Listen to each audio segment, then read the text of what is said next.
और देखिए, लड़ाकू विमान MiG-21 को भारतीय वायुसेना से आज विदाई दी जा रही है। 1965 और 1971 की जंग के अलावा कारगिल युद्ध में MiG-21 ने दुश्मनों के छक्के छुड़ाए थे। वायुसेना प्रमुख air chief marshal farewell fly past का नेतृत्व करेंगे। इंडियन एयरफोर्स के चंडीगढ़ एयरबेस से MiG-21 अपनी आखिरी उड़ान भरेगा। इस उड़ान के दौरान MiG-21 की फॉर्मेशन की कमान Indian air force chief AP Singh के हाथों में होगी।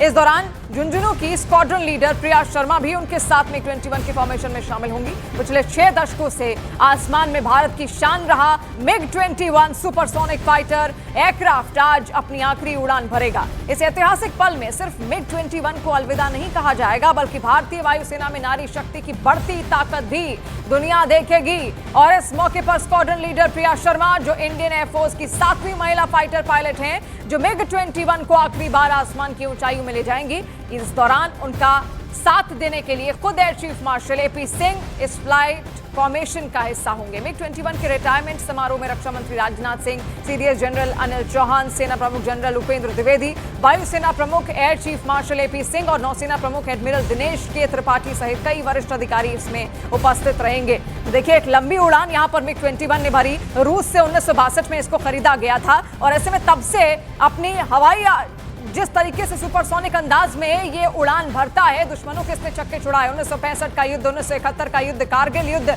और उसके बाद भी कई खुफिया ऑपरेशंस में MiG-21 का इस्तेमाल किया जा चुका है। और ऐसे में देखिए, 62 साल के बाद अब रिटायर हो रहा है MiG-21 और ऐसे में ये शानदार विदाई MiG-21 को यहां पर दी जा रही है, क्योंकि भारतीय सेना का साथी रहा है MiG-21। और ऐसे में ये शानदार विदाई आज चंडीगढ़ एयरबेस से दी जाएगी और फाइनल गुड बाय यहां पर कहा जाएगा MiG-21 को। ऐसे में आसमान में एक अलग उड़ान आपको यहां पर दिखेगी। इसके अलावा एक अलग फॉर्मेशन भी MiG-21 की बनती हुई यहां पर आपको दिखेगी। और ऐसे में देखिए, तमाम बड़े दिग्गज भी वहां पर शामिल होंगे अलविदा कहने, एक आखिरी विदाई देने अपने MiG-21 को। और ऐसे में सीधी तस्वीरें इस वक्त आप वहीं से देख रहे हैं।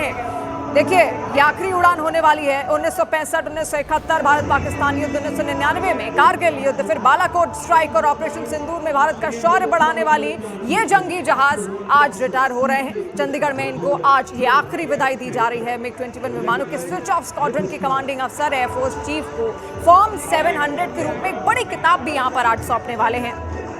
और देखिए, इसमें विमान की उड़ान से पहले उनकी हर तरह की जांच संबंधी रिपोर्ट और उड़ान के बाद पायलटों का जो फीडबैक शामिल रहा, वो भी इसमें दर्ज किया गया है। यानी MiG-21 की संचालन संबंधी अब जितनी भी यादें हैं, ये किताब के रूप में, कुछ पन्नों के रूप में अब यहाँ पर दर्ज रह जाएंगी।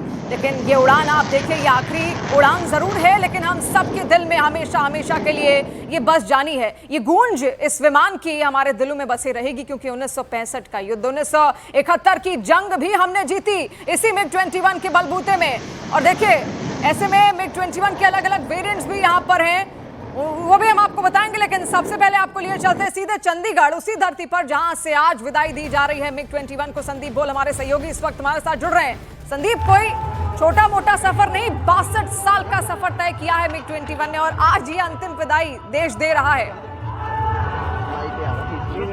बिल्कुल, देखिए, 62 साल का ये सिर्फ एक सफर नहीं है, गौरव से भरा सफर है, एक ताकत से भरा सफर है, एक डेटरेंस से भरा सफर है, जिसने कि जितने भी ऐसे अब तक युद्ध हुए हैं या कॉन्फ्लिक्ट हुए हैं, उसमें बहुत बड़ा पार्टिसिपेशन हुआ है। 65 की वॉर में बहुत लिमिटेड यूज हुआ था, क्योंकि उस वक्त ये एयरक्राफ्ट आने शुरू हुए थे। उसके बाद 71 के वॉर में इसका एक्सटेंसिवली यूज हुआ। आपको याद होगा कि गुवाहाटी के एयरबेस से जब 4 MiG उड़े और जाके उन्होंने 71 वॉर में एक महत्वपूर्ण भूमिका निभाई और उन्होंने गवर्नर हाउस पे बॉम्ब किया और उसके बाद से वॉर का रंग ही बदल गया। तो ये अपने आप में ही एक बेहतरीन एयरक्राफ्ट है और अब वो विदाई हो रही है उसकी। यहाँ पर इस जगह से इसलिए विदाई हो रही है क्योंकि यहाँ इस वक्त जिस जगह पर हम लोग मौजूद हैं, यहीं पे सबसे पहला स्क्वाड्रन भी रेज हुआ था।